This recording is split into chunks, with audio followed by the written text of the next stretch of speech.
The Detroit Lions not only beat down the Dallas Cowboys in week 6, but they got their revenge and pulled out all the stops. I mean, they had almost a year to be thinking about these plays. And when they got to Dallas, man, they did not disappoint. Now, this is going to be the pitch to Penei Sewell from Amon-Ra St. Brown. If you notice, St. Brown is the recipient of a lot of these plays. He is usually the last person to touch the ball before it gets back to Jared Goff.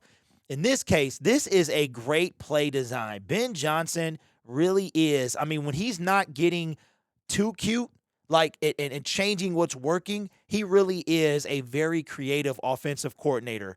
Probably one of the best that I've seen in recent memory. This thing is absolutely beautiful. Okay, so let's take a look at what we got going on here. We've got, let me go here. This is going to be, Jared Goff is going to do a hard play action. I mean, he sells this thing. Him and Jahmyr Gibbs, this whole thing, we talk about theatricality and deception. Well, this is going to be a play action. Jared Goff is going to hard pitch it to Jahmyr Gibbs. He's going to pretend like he has it, obviously, and run off to the left, all right? But what's happening is St. Brown is going to step back and catch this football. But I want you to keep an eye on Penei Sewell. Jared Goff is going to quickly throw it to St. Brown. St. Brown is going to pitch it to Penei Sewell. But watch how this play develops. Now, the first thing to remember is that Penei Sewell is eligible. In order for this to work, it has to be eligible. Okay. Now, it looks like to me that Amon-Ra St. Brown is off the line of scrimmage. So if St. Brown, you see how a player will step up. It looks like he's off the line of scrimmage, but he could also be, he's right here. This is Jameson Williams. Then you've got St. Brown. So it looks like to me that Penei Sewell is on the line of scrimmage. All right. But I want you to watch the route by Penei Sewell. And this whole thing, this individual here does not expect Penei Sewell to run a route. So he doesn't chip him. He doesn't block him. He just kind of is there. But watch this route that is run by Penei Sewell. It is a shame that this was called back. But watch this. It's going to be in 0.25 speed. Now, again, Jared Goff is going to put the fullback in motion. He's going to go. Watch this hard pitch. Sale, look at the route. Look at the route. Fantastic. Pitch and Penei Sewell. Double hand that thing. And there's the flag, which you never want to see in a Dallas Cowboy game. And then tried to put the juke move on him. Homie smartly goes low, and Penei gets a first down. A lot of people think it was a touchdown. I think it would have been called back, or not called back, but I think it would have been just short of if they showed the other angle, it was indeed, he was short, in my opinion. But we got to look at this again. Okay, so let's go back a little bit because we want to catch Penei Sewell in this. St. Brown, man, and Lewis, they was getting into it all night.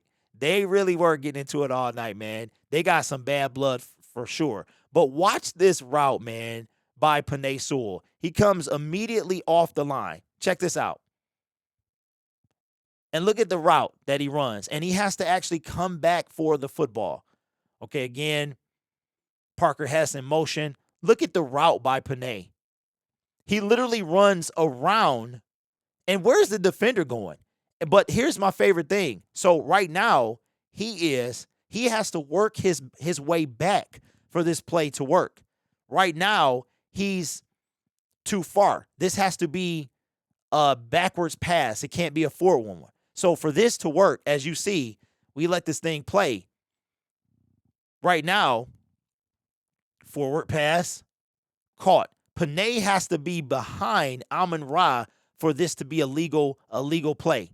All right. So that's why he's out. He's all the way. Penei starts off all the way out here. He has to come back and able to catch this thing. Right. But what completely sucks about this whole thing is this play was null and void because of Frank Ragnow. All right. Now, this time, as we wait for the play to happen, we're going to keep an eye on this guy right here, Frank Ragnow.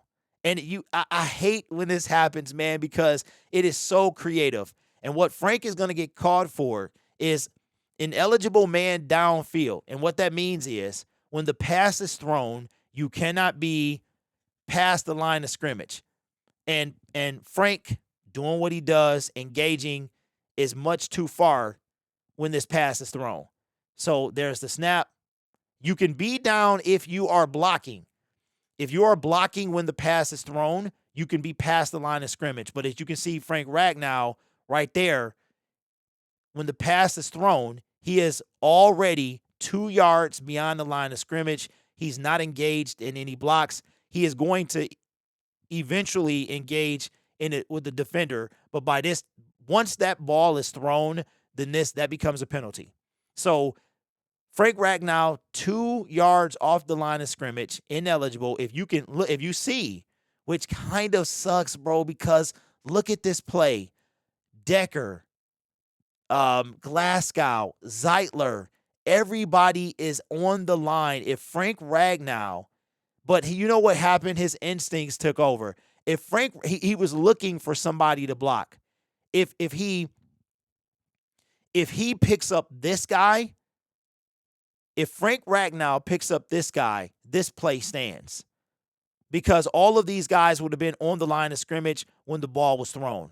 But Frank doing what he does, engaging. I mean, you got to remember, man, centers are pulling and all of that stuff on a constant basis and being 2 yards off the line of scrimmage. But everyone else ran that play to perfection. If Frank Ragnow is either on the line of scrimmage, as you can see now, Kevin is a yard off, but he's engaged, right? So if Frank is just a little, look, he way out there. He way out there. And this is a timing thing as well, right? So it's a lot going on, man, with these plays and such. I'm not mad at Frank, all-pro center, looking for an engagement. Everything's timing based, but what a call by Ben Johnson.